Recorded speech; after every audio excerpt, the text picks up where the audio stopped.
કોંગ્રેસ પક્ષે એક જવાબદારી સોંપી અને રાત્રિના 11:30 વાગે મારું નામ જાહેર થયું। કોઈને હું ફોન નહોતો કરી શક્યો, કોઈને હું જાણ નહોતો કરી શક્યો, છતાં જ્યારે મારું ઉમેદવારી ફોર્મ ભરવાનું બીજે દિવસે 11 વાગે હતું ત્યારે ભાજપના મંત્રીના ઉમેદવારી કરતા મારી ઉમેદવારીમાં 3 ગણી વધારે સંખ્યા લોકોની હાજરી હતી। આ મોટો ભાવ, આ મોટો પ્રેમ અને આ મોટી લાગણી હતી।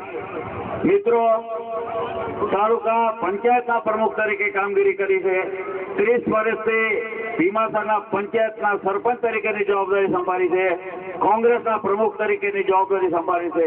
દરેક ક્ષેત્રમાં એક નાનામાં નાનો કાર્યકર, નાનામાં નાના માણસ સાથેની એક લાગણી સાથે બંધાયેલી છે અને હંમેશા કોઈ નાનો માણસ ક્યારે પણ કામ લઈને મારી પાસે આવ્યો છે, કોઈ નિરાશ થઈને નહીં ગયો હોય, હંમેશા લોકોની સાથે રહી, લોકોની વચ્ચે રહીને કામ કર્યું છે મિત્રો, અને એના ફળરૂપે મને આટલી મોટી સંખ્યામાં લોકો સમર્થન આપવામાં આવ્યા। એવી રીતે જ્યાં લોઢાઈ ગામમાં પણ આપ સૌની હાજરી છે, આવું જ સમર્થન મને લોઢાઈમાંથી મળશે।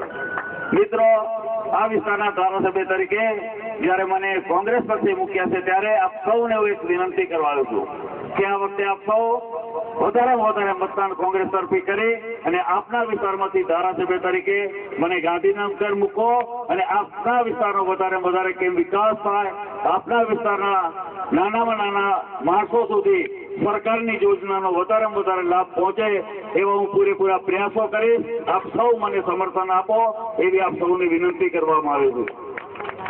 મિત્રો, છેલ્લા 17 વર્ષથી ભાજપની સરકાર, જ્યારથી ભાજપની સરકાર આવી ત્યારથી ગરીબો માટેની યોજનાઓ આ સરકારમાં બંધ થતી ગઈ।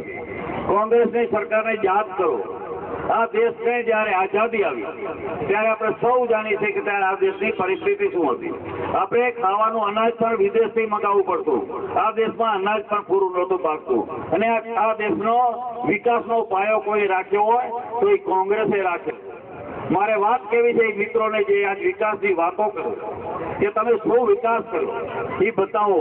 જે વિકાસ હતો એ સ્કૂલો, આઝાદી આવ્યા પછી એ ટાઈમે કોઈ ગામમાં સ્કૂલો નહોતી, પીવાના પાણીની લાઈનો નહોતી, ગામમાં વીજળીની સુવિધાઓ નહોતી, પાકા રસ્તાઓ નહોતા, અને ખાસ કરીને આ તમામ વિકાસ જો કર્યો હોય તો એ કોંગ્રેસે કર્યો છે। આ લોકોએ કોઈ વિકાસ નથી કર્યો। મને બતાવો 17 વર્ષમાં એક પણ ક્યાંય એવો ડેમ બનાવ્યો હોય કે જેનાથી સિંચાઈ થાય, જેનાથી ખેતીને ફાયદો થાય।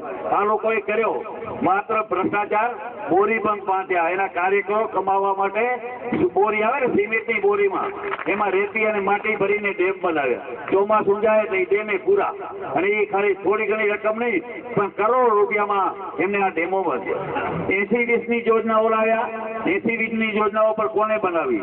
એમના માત્ર કાર્યકરોને ફાયદો થાય એવી જ યોજનાઓ બનાવી। જ્યારે કોંગ્રેસે તો હંમેશા એક લાંબા ગાળાની યોજનાઓ, કોંગ્રેસની સરકારમાં ગરીબોની ચિંતા થતી। મારે 2-3 મુદ્દાઓ, કારણ કે અમારે ઘણા બધી જગ્યાએ જવું છે મિત્રો, એટલે ઘણા ભાષણો નહીં કહું પણ થોડીક ટૂંકમાં